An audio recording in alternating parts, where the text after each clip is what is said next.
అమెరికాలో స్థిరపడిన వృద్ధ రైతు తన స్వగ్రామంలో పట్టాభూమి కోసం స్వదేశానికి వచ్చి 5 నెలలుగా అధికారుల చుట్టూ తిరుగుతున్నా న్యాయం దక్కకపోవడంతో చివరకు తహసీల్దార్ కార్యాలయం ఎదుట దీక్షకు దిగిన ఘటన సంగారెడ్డి జిల్లా జిన్నారం మండలంలో చోటు చేసుకుంది. మండల పరిధిలోని శివనగర్ గ్రామానికి చెందిన రైతు రవిశంకర్ కు సర్వే నెంబర్ 172లో 14 గుంటల పట్టాభూమి ఉంది. అయితే ఆ భూమిని సంబంధం లేని వ్యక్తి పేరుపై రెవెన్యూ అధికారులు మార్చినట్లు ఆరోపణలు ఉన్నాయి. ఈ విషయం తెలుసుకున్న రవిశంకర్ అమెరికా నుంచి హుటాహుటిన స్వగ్రామానికి చేరుకొని గత 5 నెలలుగా రెవెన్యూ అధికారులను కలిసి తన భూమి హక్కుల కోసం పోరాడుతున్నారు. అయితే పలుమారు వినతి పత్రాలు ఇచ్చినా అవసరమైన ఆధారాలు సమర్పించినా అధికారులు స్పందించలేదని ఆయన ఆవేదన వ్యక్తం చేశారు. తన సమస్యను ఎవరూ పట్టించుకోవడం లేదని ఆరోపించారు. ఈ నేపథ్యంలో శుక్రవారం జిన్నారం తహసీల్దార్ కార్యాలయం ఎదుట రైతు రవిశంకర్ ధర్నాకు దిగారు. నా భూమిని తిరిగి నా పేరుపై నమోదు చేసే వరకు ఇక్కడి నుంచి కదిలేదే లేదంటూ స్పష్టం చేశారు. మరోవైపు జూన్ మొదటి వారంతో తన అమెరికా గ్రీన్ కార్డ్ గడువు ముగియనుందని, తిరిగి వెళ్లాల్సిన పరిస్థితి ఉన్నప్పటికీ న్యాయం కోసం ఇక్కడే ఉండాల్సి వస్తోందని కన్నీటి పర్యంతం అయ్యారు. రైతు చేసిన దీక్షకు స్థానికులు, రైతు సంఘాల నాయకులు మద్దతు తెలిపారు. రెవెన్యూ శాఖ నిర్లక్ష్యంపై మండిపడుతూ వెంటనే పూర్తిస్థాయి విచారణ జరిపి బాధిత రైతుకు న్యాయం చేయాలని డిమాండ్ చేస్తున్నారు. పెద్ద మనసుడా మీరు కూడా ఆలోచించండి. 5 నెలలు అయిపోయింది. రేపు ఫస్ట్ వీక్ లో ఆయన యుఎస్ పోవాలి. ఆయన చెప్పేది వినండి. 5 నెలలు అయిపోయింది. రేపు ఫస్ట్ వీక్ లో వెళ్ళిపోవాలి. వెళ్ళిపోకపోతే గ్రీన్ కార్డ్ క్యాన్సిల్ అవుతుంది. ఇవాళ అమెరికా పరిస్థితి ఏముందో మీకు తెలుసు. ఎవరిని చెప్పుకోవాలి? అక్కడ పోతే కలెక్టర్ ఆఫీస్ లో అవునండి, మీరు పోయి చెప్పండి, కలెక్టర్ చెప్పండి పరిస్థితి ఇది, మన వాళ్ళు చేసిన పొరపాటు చేయండి అని అప్రోచ్ చేయించండి, మేము వెళ్ళిపోతాం. మీరు చేసిన దాకా నేను ఇంటికి వెళ్ళి పోను. ఏమైతే గది అవుతుంది దానికి బాధ్యత మీరే అవుతారు. 100% నేను పోను. మీకు నెల నుంచి చెప్తున్నాను నేను గట్టిగా. మరి పరిస్థితి చేయి దాటిపోతుంది. 3 నెలలు అయింది, 4 నెలలు అయింది, ఇప్పుడు 5 నెలలు అయిందని నిన్న కూడా చెప్పిపోయింది. మీకు పట్టింపే లేదు. మేము పంపిన వాడిని చేతులు దొరుకుతుంది.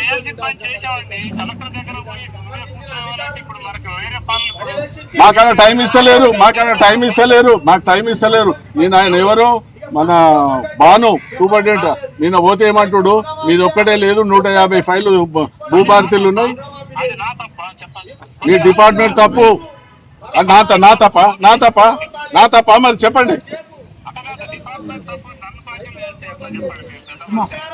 అంటే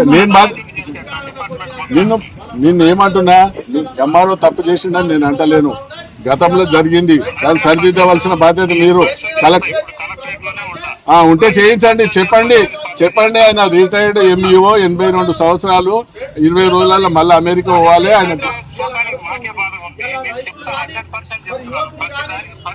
చెప్పుడు కాదు, ఇవాళ అప్రూవల్ కావాలి. అప్రూవల్ అయిన తర్వాత ఇంటికి పోతాం. అది ఏమన్నా కానీ మీరు అరెస్ట్ చేస్తారా, ఇంకేదన్నా చేస్తారా, ఏం చేస్తారా చేసుకోండి. మీ ఆఫీస్కి పోయే వాళ్ళకి ఇబ్బంది పెడతలేము. ఇక బయటనే కూర్చుందాం. వాళ్ళని అడుగుతారు, పోయిన అడగాల.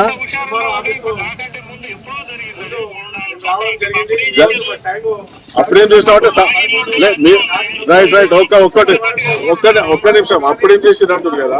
మీరు వచ్చేది ఎన్ని నెలలు అవుతున్నది? మీరు వచ్చి నాకు అవన్నీ సూటిగా చెప్పండి. మీరు అడిగిన దానికి నేను సూటిగా చెప్తాను. నేను అడిగిన దానికి మీరు సూటిగా చెప్పండి. మీరు వచ్చి ఎన్ని రోజులు అవుతుంది? 10 months అవుతున్నది. అప్పుడేం చేసిరంటు వినండి. అప్పుడేం చేసిరంటున్నావు. మరి 10 నెలల నుంచి మీరేం చేశారు? అవును, అమెరికాకి వెళ్ళి ఎప్పుడు వచ్చాడు? 5 నెలలు అవుతున్నది. 5 నెలలు అవుతుంది. నెల లోపల మళ్ళీ వెళ్ళిపోవాలి, లేకపోతే గ్రీన్ కార్డు.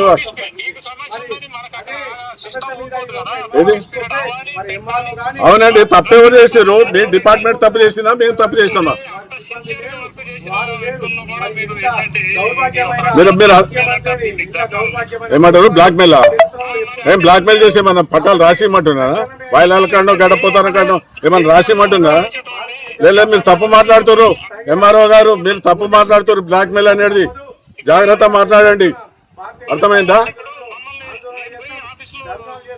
చేయాలి.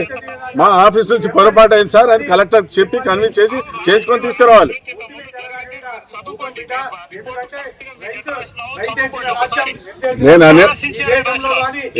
నువ్వు ఎట్లా మరి అన్యాయం జరిగిందని రాసినావు కదా. అన్యాయం జరిగినప్పుడు ఎందుకు పరిష్కారం అయితే లేదు?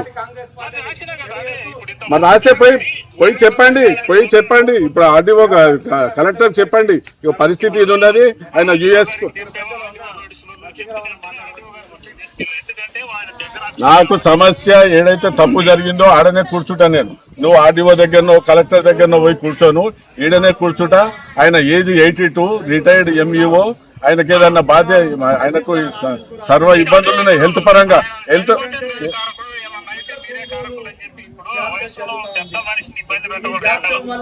ఎవరు పెడుతున్నారు ఇబ్బంది? ఎవరు పెడుతున్నారు? మీ రెవెన్యూ డిపార్ట్మెంట్ పెడుతున్నది. మీ రెవెన్యూ డిపార్ట్మెంట్ పెడుతుంది. మాలాంటి వాళ్ళకు అన్ని తెలిసిన వాళ్ళకే ఈ పరిస్థితి ఉంటే సామాన్యులు ఏం చేస్తున్నట్టు? మీరు ఏం చేస్తున్నట్టు? నా ఫైల్ విషయంలో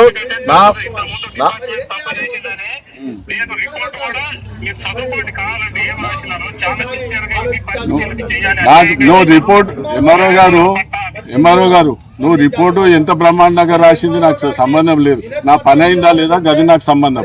అది మీరు చేసిన తప్పు. మా సైడ్ నుంచి ఏదన్నా తప్పున్నదా చెప్పండి. మా బావగారైన రవిశంకర్ గారు రిటైర్డ్ ఎంఈఓ గారు. ఆయన ఏజ్ ఇప్పుడు 82 years. వీళ్ళు శివనగర్ గ్రామంలో సర్వే నంబర్ 172 మొదలు ఈ 14 గుంటలు 2007లో పర్చేజ్ చేయడం జరిగింది.